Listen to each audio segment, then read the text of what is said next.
کس کا فرمان ہے؟ اللہ تعالیٰ کا فرمان ہے. اس لیے اس کو اپنے ذہن میں رکھو میرے بھائیوں. شاید آپ اس حقیقت کو جانتے ہیں کہ آؤ ہم تمہیں ذرا سا ابتدائے اسلام کی طرف، ابتدائے اسلام سے ہم تمہیں اس بدعت کی، رجب کے کنڈے کی حقیقت کو تاریخی تسلسل کے ساتھ جوڑ کر کے بتلاتے چلیں کہ آپ اس حقیقت کو شاید جانتے ہیں کہ اسلام کی شوکت و عظمت سے، ابتدائے اسلام کے اندر اسلام کی عظمت اور اس کی رفعت اور بلندی سے متاثر ہو کر بے شمار عجمیوں نے، بے شمار یہودیوں اور مجوسیوں نے اسلام قبول کر لیا. خوف سے، ڈر سے، لالچ سے امن اور راحت کو حاصل کرنے کے لیے جہاں جہاں اسلام کی فوجیں گئیں، بہت سارے لوگوں نے تو دل سے اسلام کو قبول کیا، لیکن بہت سارے لوگوں نے خوف اور ڈر سے اسلام کو قبول کیا. ان میں جیسا کہ میں نے بتایا کچھ تو ایسے تھے جنہوں نے دل سے قبول کیا، اور کچھ ایسے تھے جو صرف فائدہ حاصل کرنے کی غرض سے کہ چڑھتے سورج کی پوجا کرو، خلاص اسلام قبول کر لو، ہم مسلمانوں میں شامل ہو جائیں گے، انہی کی طرح ہمیں بھی نعمتیں اور برکتیں اور سب کچھ حاصل ہوں گی. چنانچہ انہوں نے اس ڈر سے اس سے اسلام کو قبول کیا، اور ان کے دل میں، ان کا دل مسلمان نہیں ہوا، بلکہ کچھ تو ایسے بھی تھے جنہوں نے تلوار کے زور سے دیکھا تو انہوں نے فوری طور پر اسلام قبول کیا، لیکن ان کے دلوں میں انتقام کی اور بدلے کی بھاونائیں جو تھیں وہ بھڑک رہی تھیں، اور انتقام اور بدلے کے جو جوش تھے اور آگ تھے ان کے دلوں میں اسلام اور مسلمانوں کے تعلق سے وہ لاوے پھوٹ رہے تھے، ابل رہے تھے. زبانی طور پر وہ مسلمان ہوئے تھے، لیکن انتقام کی آگ ان کے سینوں میں بھڑک رہی تھی. وہ بظاہر تو مسلمان تھے لیکن بباطن وہ اسلام کے دشمن تھے. ان چند نو مسلموں کی جماعت کا جو قائد اور رہنما تھا اس کا نام کیا تھا؟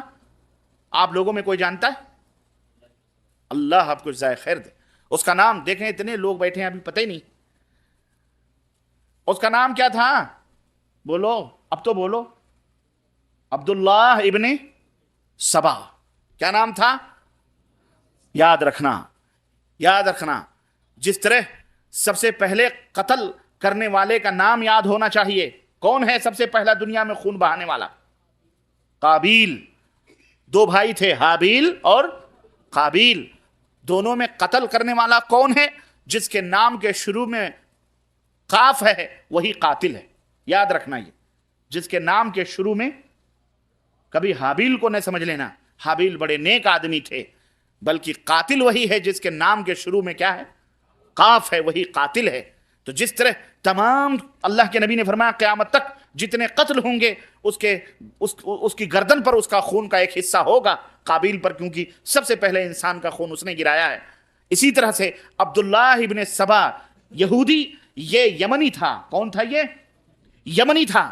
اس نے حضرت عثمان غنی رضی اللہ تعالیٰ عنہ کے دور میں آ کر کے اپنے دل کے اندر مسلمانوں سے انتقام لینے کے لیے اس نے حضرت عثمان غنی کے ہاتھ پر بیعت کی، اسلام قبول کیا، اور صحابہ کرام تھے ان کے درمیان رہنے لگا. اب جانتے ہیں کہ نیکوں کے درمیان شیطان بھی رہے تو کیسا رہے گا؟ نیکی بن کے رہے، ہے کہ نہیں؟ بے روزے داروں میں اگر دو بے روزے دار داخل ہو جاتے ہیں تو پتہ چلتا ہے یہ بے روزے دار ہے. روزے داروں سے بھی زیادہ خطرناک منہ اس کا بنا رہتا ہے بیچارے. ہاں، ایسا رومال مار کے ایسا بنا رہتا ہے مسکین کی جیسے یہ تو شاید 2-3 دن ابھی تک کھانا نہ کھایا، جبکہ پیٹ بھر کے آ رہا ہے گھر میں سے. تو ایسے ہی جن کو نفاق جن کے دلوں میں ہوتا ہے، جو دھوکہ دینا چاہتے ہیں، وہ کہیں زیادہ تقوی اور طہارت کا اور کہیں زیادہ اسلام سے محبت کا، الفت کا پیش کریں گے. اور صحابہ کرام کے زمانے میں تو ظاہر ہے کہ اب سوچیں، وہ صحابہ کا شاگرد، صحابہ کے بیچ رہنے والا، صحابہ کرام رضوان اللہ علیہم اجمعین سے تعلیم حاصل کرنے والا عبداللہ ابن سبا، اور وہ بھی حضرت عثمان غنی کے ہاتھ پر بیعت کرنے والا. اور نام بھی کتنا پیارا رکھا، احب الاسماء اللہ. اللہ کے ہاں سب سے مقدس اور سب سے پیارے نام کون سے ہیں؟ عبداللہ اور عبد الرحمن. اس نے نام بھی چوائس کیا تو عبداللہ. اور یہودی تھا، خالص یہودی. اور آیا کس نیت سے تھا؟ تاکہ مسلمانوں کی صفوں میں داخل ہو کر مسلمانوں کے ایمان اور عقیدے کو کھوکھلا کر دیں. کیوں؟ اس لیے کہ تلواروں سے اب ان کا مقابلہ ہم کرنے کے لائق نہیں رہے تو اب ان کے ایمان اور عقیدے کو برباد کر دو، تاکہ جس طرح سے ہم اللہ کی رحمتوں سے دھتکار دیے گئے اور اللہ کی لعنتیں قیامت تک ہمارے اوپر آئیں گی، ایسے ہی یہ مسلمان بھی بے ایمان ہو جائیں، یہ بھی ہماری طرح ہو جائیں، تاکہ ان کے اوپر بھی دھتکار اور لعنتیں برستی رہیں اور ہم ان کے اوپر قبضہ کریں۔ ہم ان کے اوپر کیا کریں؟ کیوں؟ اس لیے کہ گھٹیا مال جب شو روم میں ہوتا ہے کوئی چور اس کو ہاتھ نہیں لگا پاتا، لیکن جب وہ مال بیکار ہو گیا، بلدیہ کے ڈبے میں پھینک دیا گیا، تب کچرا ڈھونڈنے والے اس مال کو اپنے اپنے ہاتھوں میں لیتے ہیں۔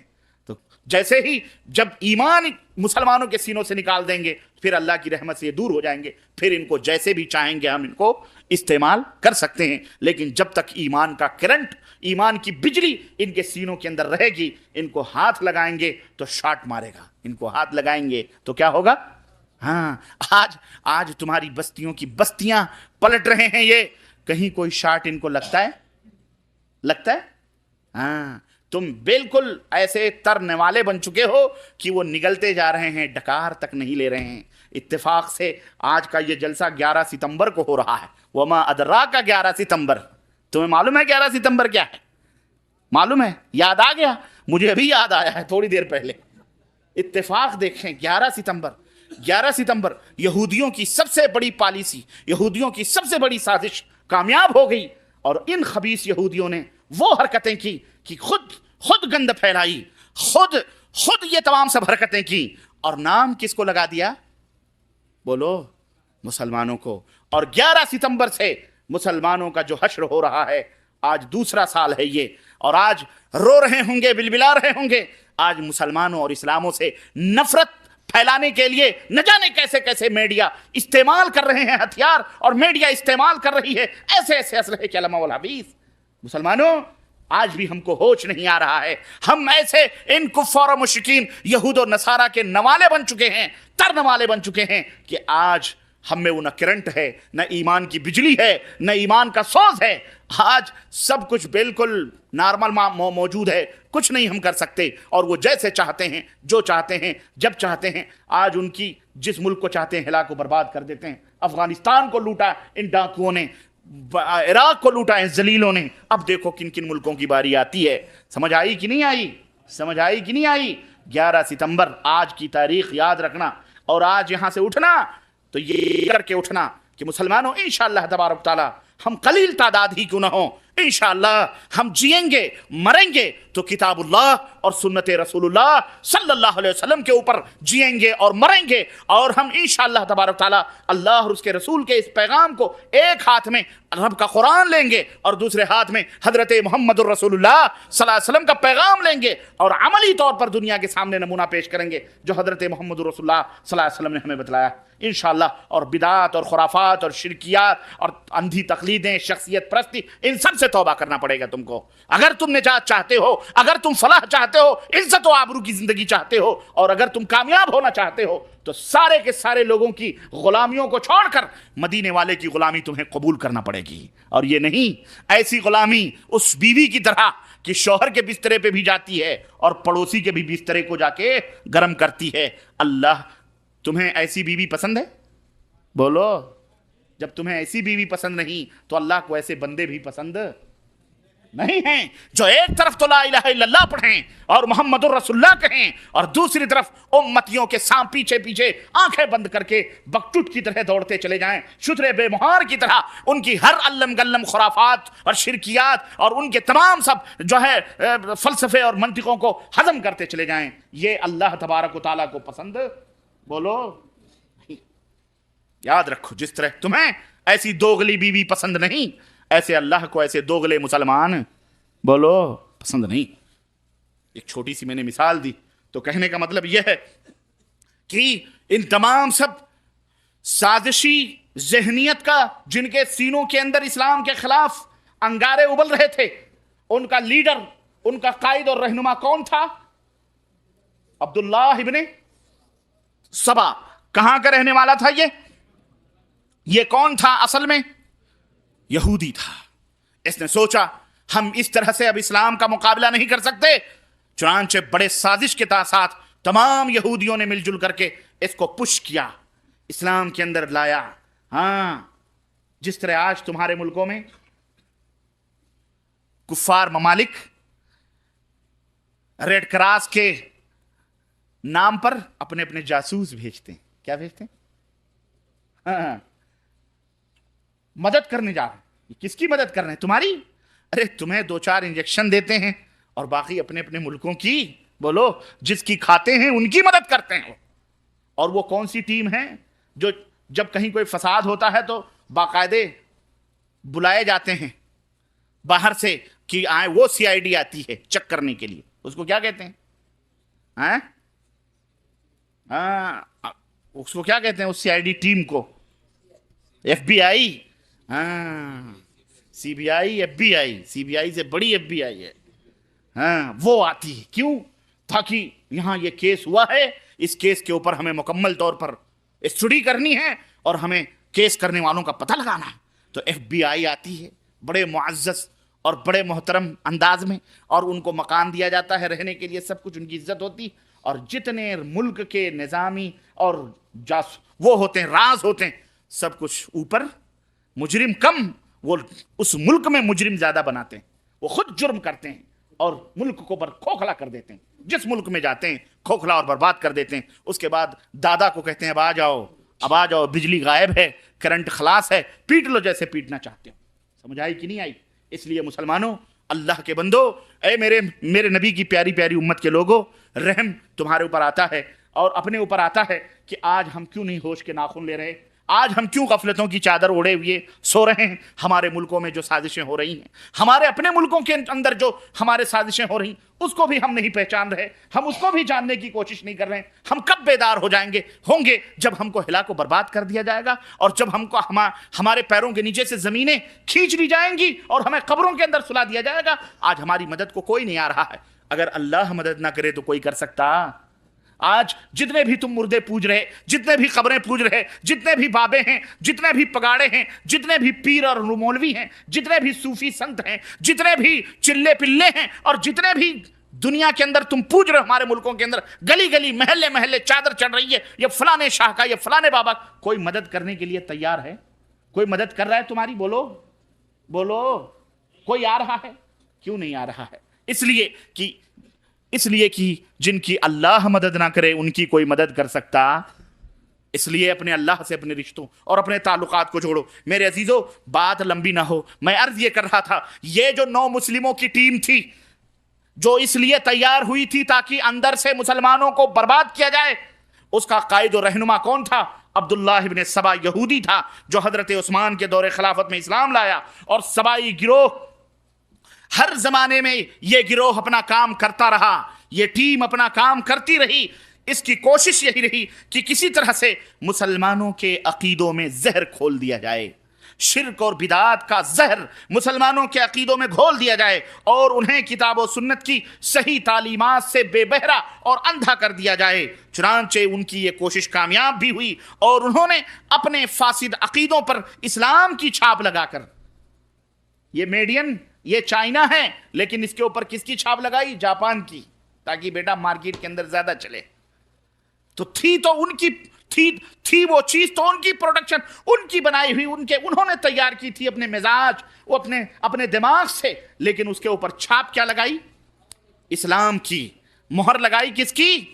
تاکہ اسلام کے نام پر مسلمانوں کے اندر اس کو سپلائی کیا جائے. چنانچہ انہوں نے اپنے باطل عقیدوں پر اسلام کی مہر لگا کر مسلمانوں میں عام کر دیا. اہل بیت, حضرت علی, حضرت حسن, حضرت حسین اور فاطمہ کی محبت, اور اولیاء کرام, صالحین اور بزرگوں کے عنوان سے انہوں نے بے شمار مشرکانہ عقیدے اور رسم و رواج مسلمانوں میں پھیلا دیے.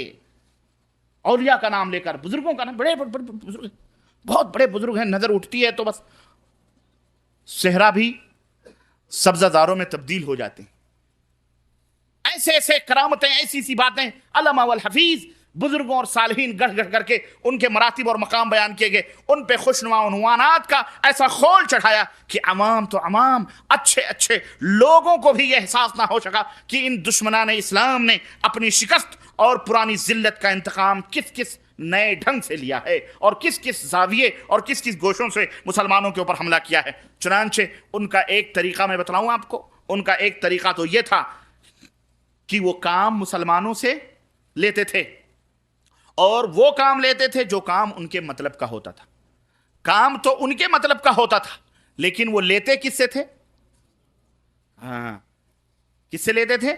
جیسے 11 ستمبر کو ورلڈ ٹریڈ سینٹر توڑا یہودیوں نے، اور نام کس کا لگا دیا گیا؟ مسلمانوں۔ کیوں؟ اس لیے کہ مسلمانوں کو پیٹنا ہے، مسلمان بڑھ رہے ہیں، مسلمان آگے جا رہے ہیں، مسلمان ترقی کر رہے ہیں، مسلمانوں کو کسی طرح سے پیچھے۔ وہ اپنی پرانی دشمنیاں جو ہمارے اسلاف نے ان کو ناکو چنے چبوائی تھی اندلس کے میدانوں میں، قرطبہ کے اندر، اور ان کو افریقہ کے صحراؤں میں اور مختلف جزیروں میں، اسپین، ہر جگہ ان کو ذلت کے قلادوں میں لپیٹا تھا ہمارے اسلاف نے، وہ انتقام اب لے رہے ہیں یہ ہم سے، مسلمانوں سے۔ اور کب؟